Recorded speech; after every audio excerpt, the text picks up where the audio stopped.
Bismillahirrahmanirrahim. Assalamualaikum warahmatullahi wabarakatuh. Nama saya Isman Fajar Ridwansyah. Profesi saya seorang chef.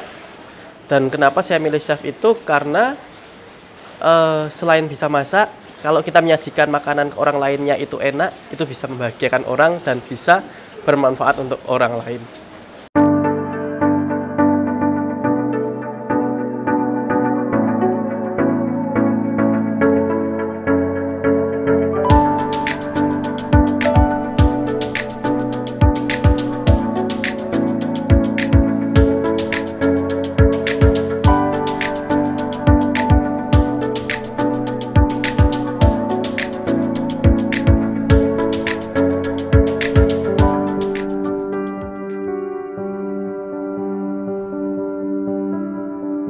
Ayam crispy saus mentega dan sayur bawang putih saus tiram ala Chef Isman.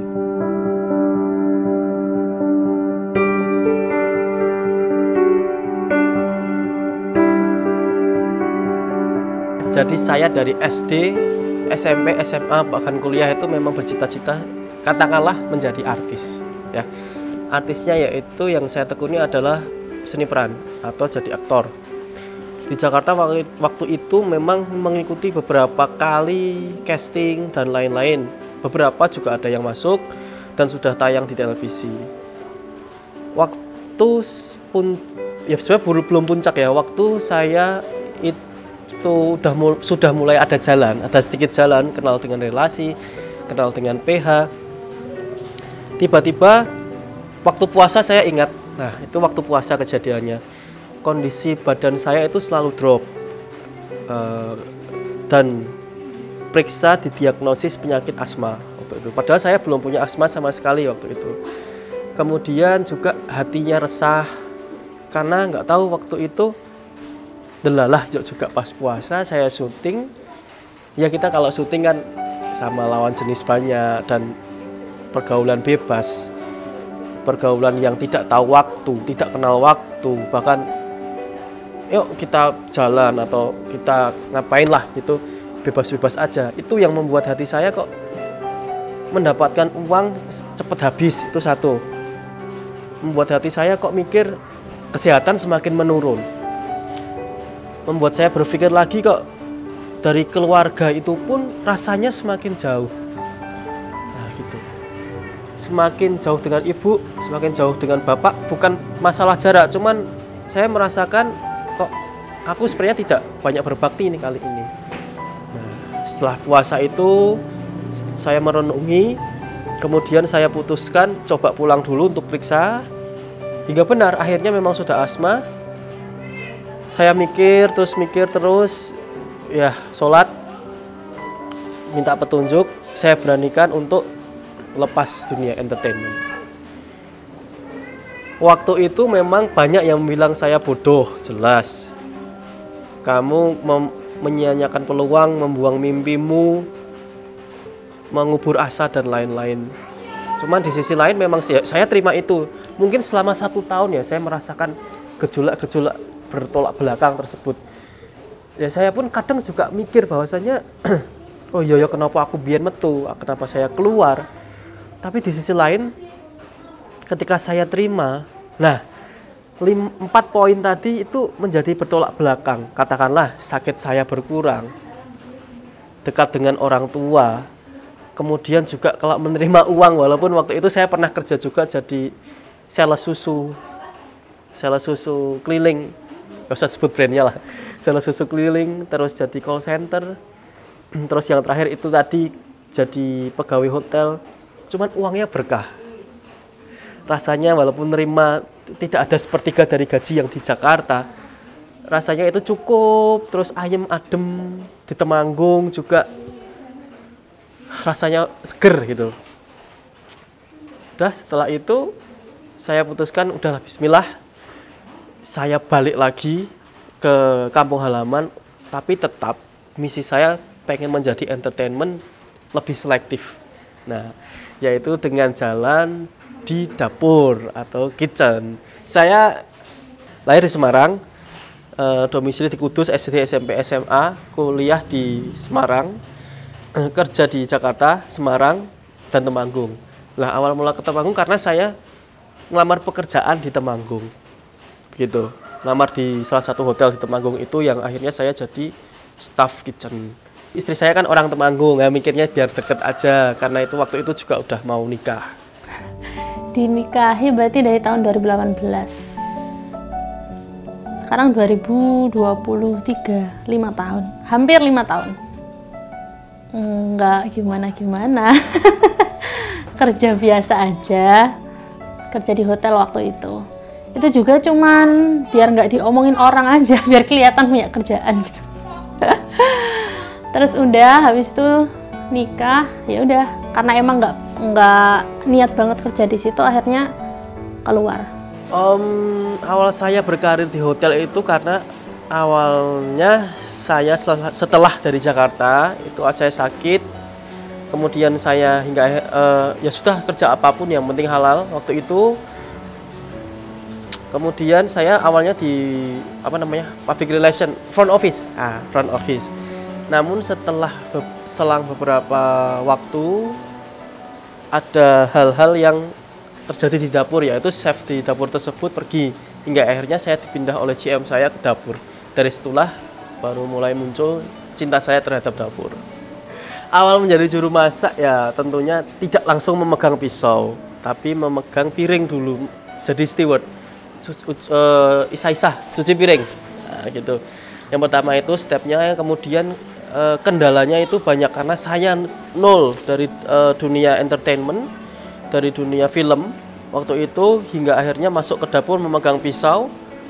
Minimal memegang pisau itu salah, itu yang pertama. Yang kedua menyajikan menu tidak sesuai dengan pesanan karena saya bingung, bumbunya banyak, jadinya malah masakan nasi goreng ternyata jadinya bumbu kue tiaw, seperti itu. Kedua. Yang ketiga, kendala yang sering terjadi di dapur itu adalah tentang waktu. Di mana saya membayangkan masak di dapur itu seperti masak di rumah, seperti masak mie instan yang bisa santai dan lain-lain, hingga akhirnya saya dilempar oleh kepala chef saya waktu itu bowl stainless, Pak. Bowl stainless kayak gitu. Tapi itu nggak apa-apa, itu memang di dapur seperti itu keras, mengajarkan kita disiplin untuk menyajikan yang terbaik. Yang pertama mendapat masalah karena saya orangnya suka jajan. Waktu itu ada beberapa menu yang menurut saya tidak seperti yang saya jajan, hingga akhirnya saya coba-coba untuk merubah. Karena apa? Tadi saya awal bilang kalau kita menyajikan makanan yang enak, orang itu suka atau bahagia, wah enak banget nih. Nah itu kepuasan saya sendiri. Dan yang kedua bisa bermanfaat untuk orang lain. Apa misalnya? Misal ada yang tanya, Mas resep ini apa? Resep ini apa? Delalah kok resep itu dipakai untuk jualan. Wah itu benar-benar kepuasan batin saya tersendiri.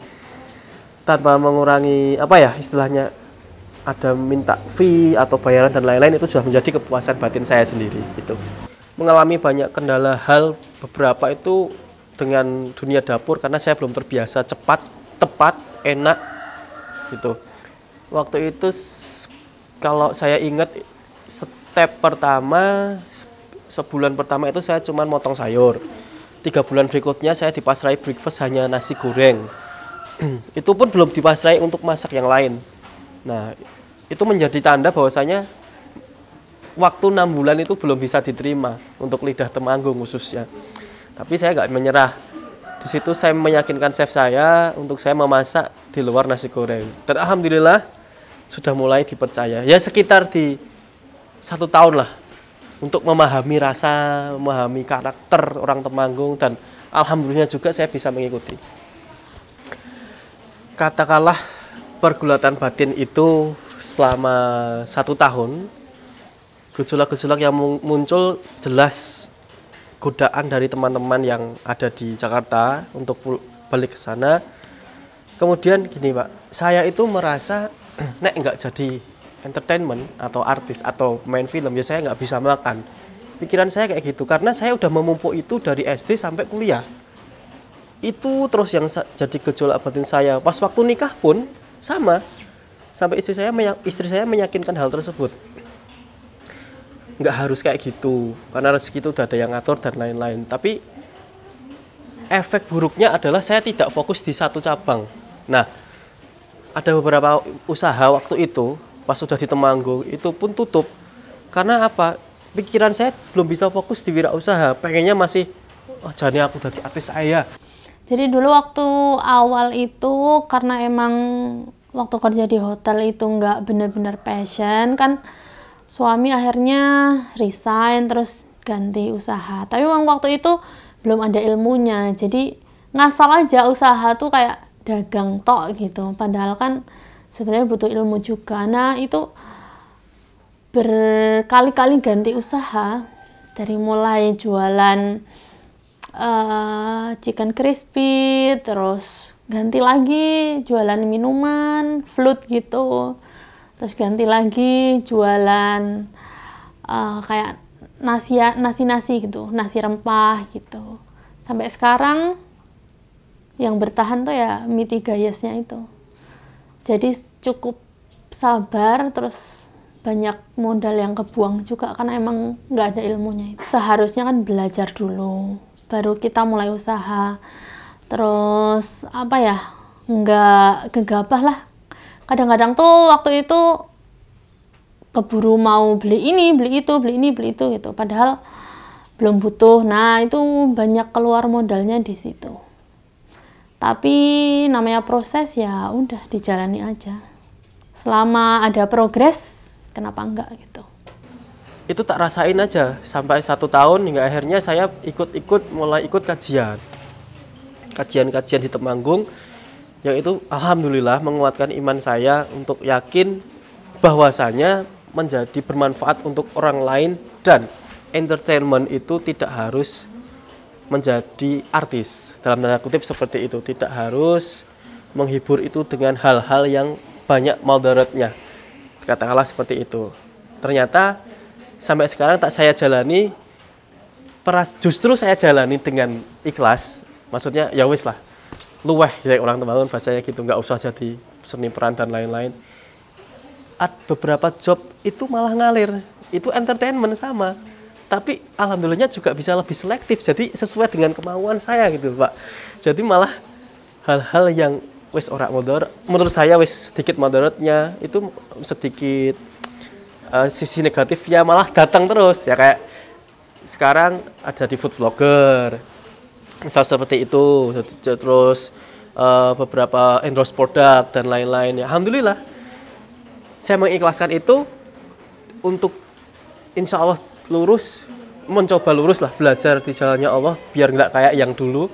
Ternyata ada gantinya dan lebih banyak kayak gitu. Awal tahun 2018. Waktu itu ada peristiwa apa gitu, kenalnya itu karena apa? Waktu itu karena saya asli Magelang ya, saya kos di daerah Temanggung. Belum lama setelah itu datanglah si Fras ini ke satu kos-kosan sama saya. Kenal beliau ya waktu di situ gitu kan. Waktu datang itu diantar orang tuanya gitu kan. Ya, emang ramah sih, si Isman itu ramah, supel, ya pandai bergaul anaknya itu. Nggak malu gitu kan untuk kenalan sama mak-mak, dan memang dia dekatnya sama mak-mak sebenarnya dari dulu itu ya. Ya itu seperti itu ya, dia masih nganggur dalam rangka mencari kerjaan waktu itu. Jadi masih buta lah di sini. Dia mungkin ke sini mungkin karena teman perempuan itu mungkin ya di sini dia. Yang ngasih selimut itu ya? Iya, yang ngasih selimut itu. Jadi ketemunya waktu di Tawisata, kan waktu itu saya perwakilan dari Temanggung, terus Mas Isman, waktu itu panggilannya Fras. Jadi dipanggil Isman tuh emang karena ikut MasterChef aja. Sampai sekarang juga saya manggilnya Fras. Waktu itu ketemu di provinsi, Mas Isman perwakilan dari Kudus. Tapi waktu itu nggak satu circle sebenarnya, soalnya emang kita beda obrolan. Dia kan bagian yang selengean, saya yang bagian agak-agak serius lah gitu. Terus habis itu nggak pernah kontak-kontakan juga. Tiba-tiba pas saya mau ujian, dia nge-DM kayaknya, ya nge-DM. Udah, habis itu kenalnya dari situ. Waktu perkenalan sih Isman ya, waktu perkenalan. Setelah itu datanglah seorang perempuan gitu kan, waktu itu nitip apa ya, barang dengan apa namanya Fras gitu kan. Saya sama istri gitu kan, lu ki katanya namanya Isman, kok Fras ini siapa gitu. Sehingga barang itu yang nggak dikasihkan ke Isman itu. Padahal itu selimut untuk tidur di daerah Temanggung gitu, khususnya di daerah kos itu. Wah, dinginnya Masya Allah itu. Sehingga ya untuk adaptasi mungkin dari suhu panas ya Kudus ke sini dengan cuaca yang sangat dingin, tidak berselimut, ya alhamdulillah gitu kan, perjuangan. Keluarga itu dari saya mau memutuskan mau jadi entertainment, jadi artis atau apapun itu sama sekali tidak pernah melarang, hanya mereka mengarahkan. Tenan mau jadi artis bukan masalah untuk income-nya, Pak. Saya jujur aja bukan masalah untuk income-nya, kok ora pasti dan lain-lain, tapi untuk dunianya. Tenan, nggak apa-apa kamu nanti nek ya tadi benar sih dikatakan orang tua, iso sholat ra. Nah, kalau kita syuting nggak tepat misal udah di make up dan lain-lain itu adzan asar nih, ya akhirnya kan syuting dulu mau kayak gitu, contoh kecil. Terus kedua, kamu inget nggak misal apa namanya nek di beberapa dosa dan lain-lain itu ya salah satunya memang ya kayak kita pergi ke klub seperti itulah, pokoknya pergaulan bebas lah intinya kayak gitu. Saya udah dipesenin sama orang tua jangan sampai ke pergaulan bebas. Yang dia suka aja sebenarnya, asal tetap yang dibolehin sama agama. Kan waktu itu kan emang sempat ke Jakarta di entertain, terus kan kayaknya udah mau serius nih, udah mau nikah gitu kan. Terus tak tanya goalsnya apa di entertain, mau sampai sejauh apa kan gitu. Jadi kan waktu itu di entertain kan emang beliau suka main peran. Terus tak tanya nih goalsnya mau sampai apa gitu, mau yang dicapai itu mau sampai seberapa jauh. Nah dijawabnya sampai dapat awards gitu, kayak apa namanya pemeran terbaik lah ya gitu-gitulah. Nah untuk sampai ke titik itu kan saya pikir perlu totalitas, terus nggak pilih-pilih karakter gitu kan. Nah apalagi kalau misalnya lihat film itu ya nggak semua adegan aman gitu kan. Nah terus kok kayaknya nggak bisa nih aku nggak bisa kalau ditinggal kerja begitu gitu. Kayak misalnya di lokasi syuting tuh kan juga lihat cewek-cewek seksi lah atau apa gitu kan, udah hal yang biasa kan di entertain.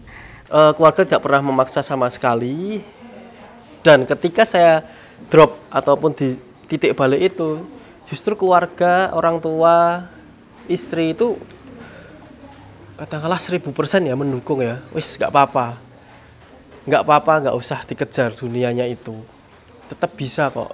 Kamu itu berdiri, kamu punya kemampuan, berdirilah sendiri. Ya sudah, pokoknya mendukung banget lah Pak. Nggak pernah satupun ya ora usah rono misal itu nggak pernah. Karena apa?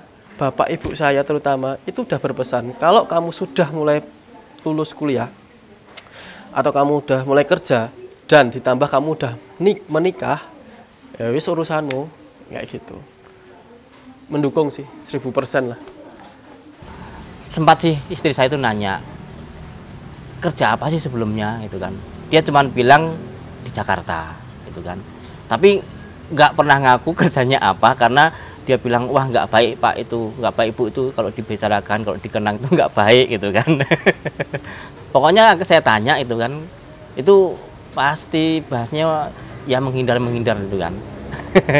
Nggak tahu sampai apa. Tapi pernah sih itu cerita sama ada ibu-ibu di situ di kos juga sama dengan saya, orang Manado, orang Ambon atau mana. Itu pernah cerita sama orang itu. gitu loh, terbuka apa adanya. Waktu kerja di Jakarta kerja apa, dia malah cerita. Itu sampai sekarang kalau sama saya nggak pernah cerita. Anehnya itu.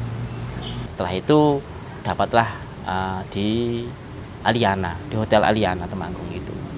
Ya, dia sering cerita kalau di rumah itu sering ya suka masak gitu kan, banyak orderan, tapi bikin kue-kue gitu.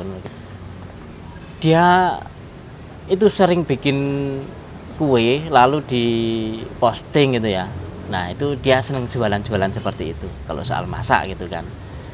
Kalau untuk menjadi chef itu waktu itu dia nggak ada rencana seperti itu kok ya. Nah, mungkin setelah dia di Hotel Aliana itu, setelah saya juga pindah kos nggak di situ lagi, itu baru ada minat untuk terjun ke dunia chef itu. Ketika dia di Aliana, saya udah pindah ke tempat lain, dia juga ngikuti lagi ke saya. Nah, itu kadang-kadang masak gitu kan, buatin saya dengan ibu dan anak-anak. Pernah sih juga dia berniat itu bersedekah ke Pondok Putri ya bisa, itu sebanyak 50 porsi gitu. Waktu itu ya karena dia sering ikut kajian ke dia bisa. Nah, makanya dia meskipun menurut saya belum penghasilan belum banyak, dia udah berani dia seperti itu untuk beramal seperti itu. Yap. Selalu masukkan sayur semuanya. Nah, kita tumis-tumis saja sampai dia benar-benar matang. Waktu itu ya itu sempat bimbang sih dia sama itu calonnya itu, dengan akhir-akhir itu kayak benci sama saya. Dia sendiri saya minta sih, Pak, nanti kalau subuh saya dibangunin, saya bangunin dah tiap hari. Itu lama-lama kok kayak nggak enak gitu tak bangunin. Yuk, sering cerita sama ibu kalau dia tuh males nikah, nggak jadi aja Bu, gimana gitu. Tapi lebih sering curhat sama ibu ya daripada sama saya. Nah, itu ternyata dia itu ya sudah dapat godaan lah seperti itu. Jadi tahu ceritanya emang setelah nikah. Setelah nikah tuh baru cerita kalau ternyata sebelum nikah tuh emang belum benar-benar suka gitu. Terus bahkan sebelum nikah H-1 ya. H-1 tuh sempet cekcok juga karena emang kan kita dua keluarga. Orang tuaku maunya kayak gini, orang tuanya Mas Isman maunya kayak gini lah. Jadinya kita yang cekcok gitu kan. Terus sempat udah nggak mau lanjut nih akadnya, padahal cuma tinggal besok pagi doang kan. Aduh, gimana? Pas waktu itu tuh sempat bilang gini, udah ayo kalau misalnya emang nggak mau jadi, mumpung belum kejadian nih besok akadnya, aku mau ketemu sama orang tua. Waduh gitu kan. Nah itu akhirnya itu H-2 deh kayaknya. Terus H-1-nya sama Pak Yono sama almarhumah Bu Sri ya waktu itu.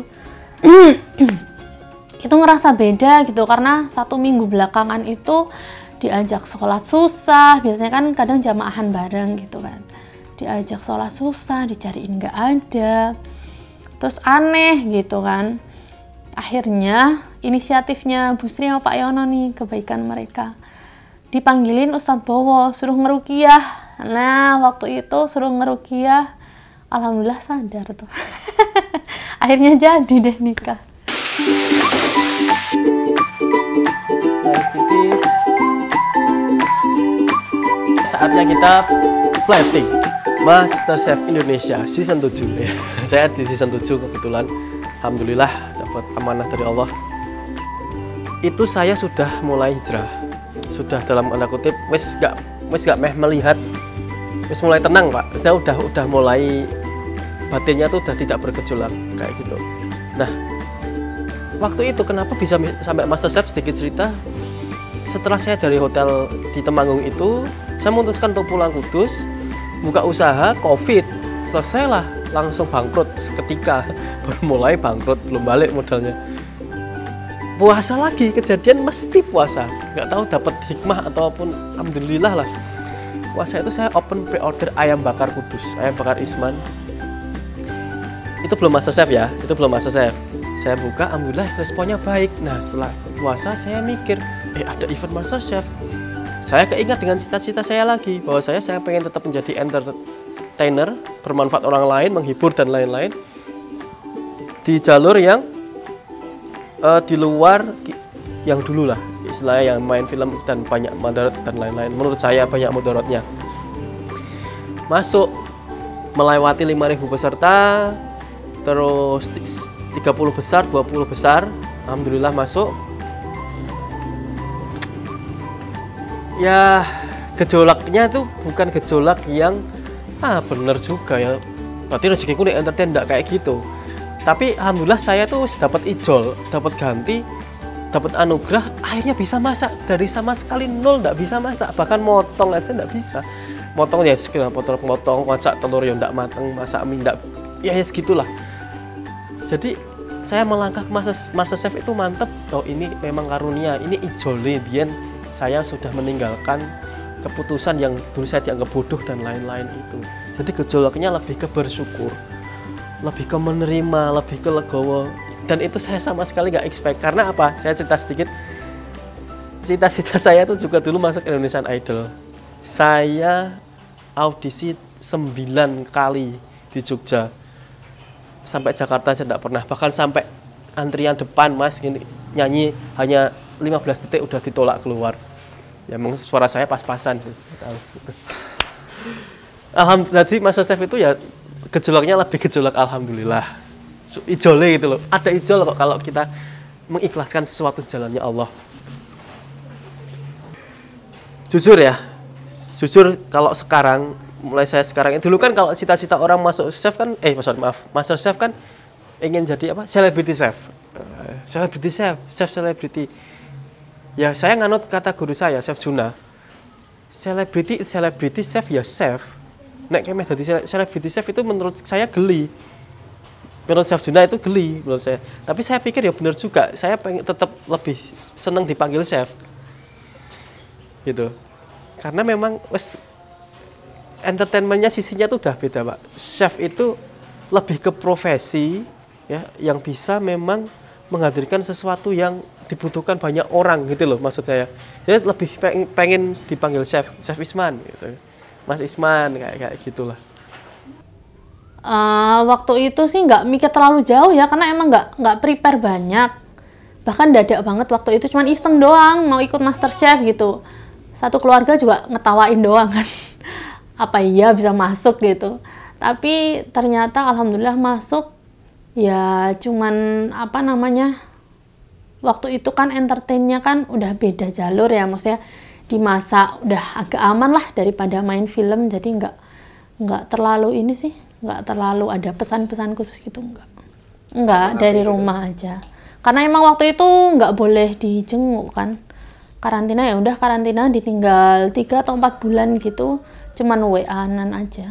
Setelah beberapa waktu, mungkin ada 1 bulanan kali ya, nah itu baru dapat kabar lagi kalau masuk.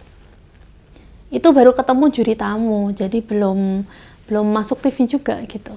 Nah habis itu baru ada bootcamp dan lain-lain. Nah itu baru ke 20 besar kayaknya. Setelah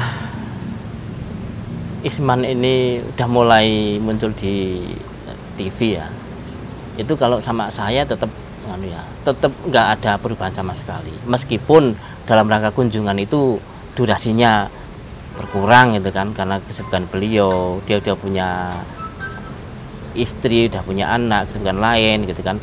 Tapi untuk silaturahmi lewat HP atau lewat ketemuan secara nggak langsung, mungkin di tempat ini gitu kan, itu nggak pernah berubah. Tetap menganggap saya itu orang tuanya gitu kan. Karena saya basicnya Indonesian food, karena saya belajar Indonesian food, kalau saya rasa otentik, nikmat luar biasa. Itu trademarknya. Rasa otentik. Jadi benar-benar apa sih otentiknya? saya menciptakan pindang, bukan saya yang menciptakan, maksudnya memberi formula pindang kudus, ayam bakar Isman, dan mie 3 yes itu benar-benar saya pikir saya riset biar otentik dan nikmatnya luar biasa. Kayak gitu. Terus yang kedua, bukan trademark sih ini, saya membuat mindset saya itu harus menjadi beda teristimewa. Nah itu. Jadi walaupun mie ya beda teristimewa, bukan mewah tapi. Ya, tadi dikatakan MasterChef sesuai dengan deadline. Senin sampai Sabtu syuting. Belum lagi kalau ada iklan, terus sponsor. Yang bisa dipetik satu, Chef Zuna mengajarkan disiplin di dapur dan di kehidupan. Kalau kamu mau berhasil, jadilah orang disiplin. Tidak harus jadi chef. Mau jadi PNS, mau jadi apapun itu, wira swasta, disiplin. Benar-benar saya diajar katakanlah di MasterChef itu memang benar-benar ditempa motong. Kalau belum waktunya motong di jam ini ya jangan dipotong. Wah itu satu itu. Kedua, di MasterChef mengajarkan selain di sisi dapur ya. Kalau sisi dapur disiplin, bersih, cepat, tepat, enak. 5 hal kalau di dapur. Kalau di sisi luar dapur, diikut MasterChef itu mengajarkan apa ya Pak ya? Sesuatu sisi yang berbeda di mana saya belum pernah mendapatkan, yaitu tentang rasa kekeluargaan. Nah, di mana saya di mes di apartemen itu tidak boleh menjadi seorang yang star syndrome. Satu. Hingga nanti ketika kita keluar dari RCTI waktu dulu itu, kita sampai sekarang pun teman-teman atau yang lain tuh selalu mengingatkan, wah saiki kue lancar jope, misal di Jawa Tengah kayak gitu. Tapi tetap ya down to earth, tetap ya saling menghubungi dan lain-lain kayak gitu. Biasanya chef itu memang laki-laki Pak, karena di dapur diperlukan tenaga yang ekstra, strong, goyang wajan, goyang panci, ya, goyang apapun lah ya di dapur. Yang kedua, ada orang yang bilang, nek chef lanang biasanya enak. Kenapa? Karena bumbunya nggak pelit, nggak pakai mikir. Itu bener loh. Perempuan namanya garam, waduh sesok kayak masak, jadi deh. Gimana?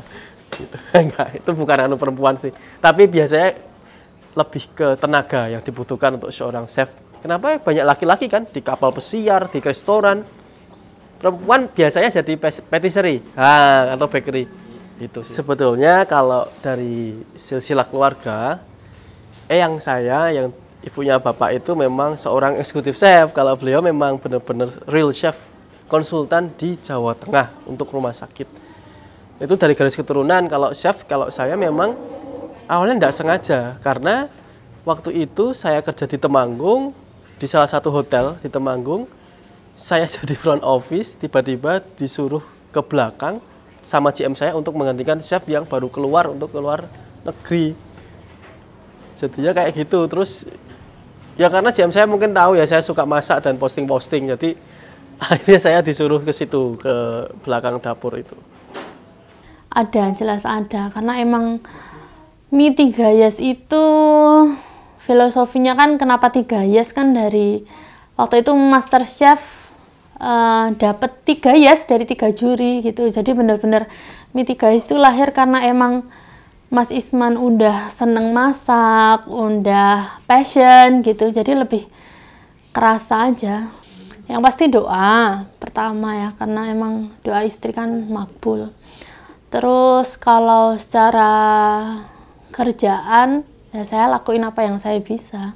Kalau misalnya mie 3 yes itu waktunya urusan data ya saya yang megang. Mas Isman emang cuman di dapur aja. Harapannya ya jadi suami yang makin solid, terus makin semangat kerjanya, dipilih-pilih lah kerjanya yang lurus-lurus aja gitu maksudnya. Nggak usah yang aneh-aneh. Kalau misalnya sekarang masak kan dia juga ada entertainnya. Sejauh ini alhamdulillah aman, nggak neko-neko, terus semoga makin terarah, semoga bisa buka kedai segera. Sejauh ini kan masih open PO aja seminggu sekali. Mas Isman itu menurutku yang sampai sekarang tuh aku banyak belajar itu nggak pernah punya musuh, karena emang beliaunya sendiri nggak suka punya dendam gitu. Jadi mau disakiti kayak gimana pun atau ada orang yang nggak suka ya santai aja gitu, santai aja, yang penting baik terus, nggak pernah punya dendam lah pokoknya sama orang. Kalaupun ada orang yang nggak suka sama kita ya sebelum orangnya minta maaf dia udah maafin duluan gitu. Itu juga yang ngajarin aku untuk bisa memaafkan orang lain. Jadi beliau tuh selalu bilang kalau urusan maaf-maafkan itu bukan urusan kita sama orang itu, tapi urusan kita sama diri sendiri gitu. Pinter buat negosiasi sama orang, nah itu. Jadi ngajarin banget lah. Kan aku dulu nggak terlalu bagus ya komunikasi sama orang. Mas Isman ini yang ngajarin gimana sih cara komunikasi sama orang, beda-beda, mentreatment orang tuh beda-beda sesuai sama karakternya masing-masing gitu. Terus ngajarin buat nggak baperan gitu, karena kalau baper ya masalahmu bakalan di situ-situ aja, nggak naik kelas gitu. Terus ngajarin buat baik sama orang tua. Pokoknya karena setiap anak tuh pasti punya luka pengasuhan ya, tapi beliau selalu ngajarin apa yang orang tua kita lakukan itu udah versi terbaiknya mereka gitu. Bisa jadi berbeda dengan versi terbaiknya kita, cuman ya itu udah terbaik yang mereka lakukan gitu. Jadi nggak punya pikiran yang baru-baru ini viral kan, kayak luka pengasuhan, inner child, nah gitu. Nggak ada kepikiran ke situ. Selalu ngajarin buat berbuat baik sama orang gitu. Dari runtutan peristiwa, yang pertama lebih sabar dan ikhlas, karena itu bisa membuat kita naik kelas. Itu yang pertama.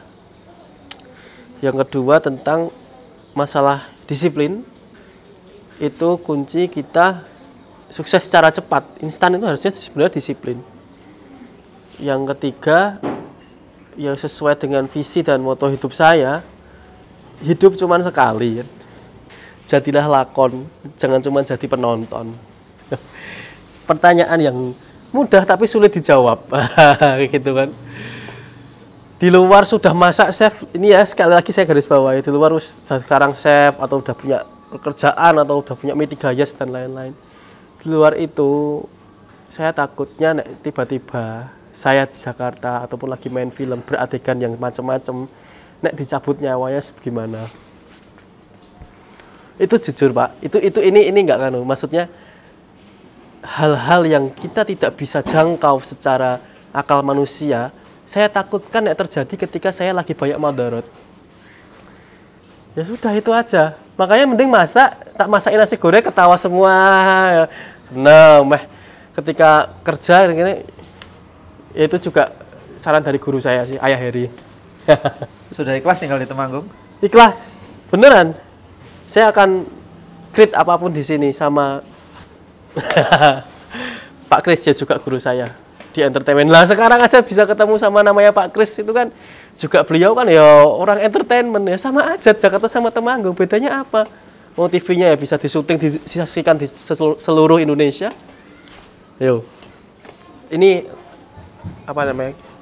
terima kasih ya, terima kasih kepada guru saya. Satu, Pak Chef Sarwan Katro yang ada di Surabaya, itu juga alumni Master Chef season 1. Kedua, Chef Gede Sumantra yang di Semarang, itu saya belajar, boleh sebut merek ya? Apa nggak usah? Oh, boleh.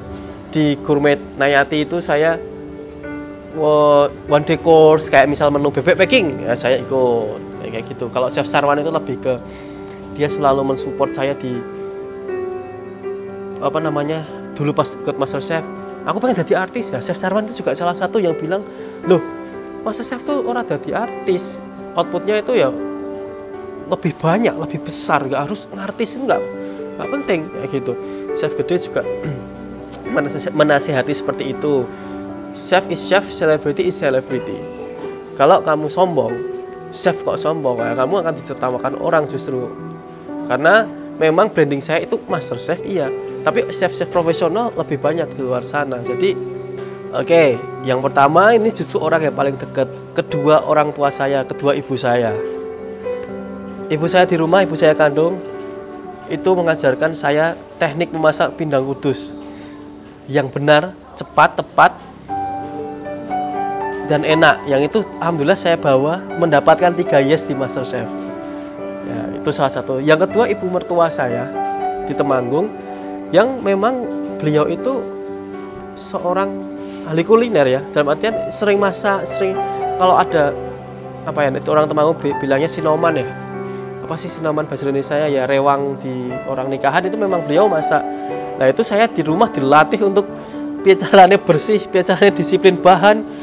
Walaupun di rumah ya, di rumah saya itu dapurnya harus selalu bersih, disiplin bahan, masak kudu on point, garam, lada, gula, micin dan lain-lain semua tempat terpisah. Jadi itu membuat habit saya itu lebih kuat.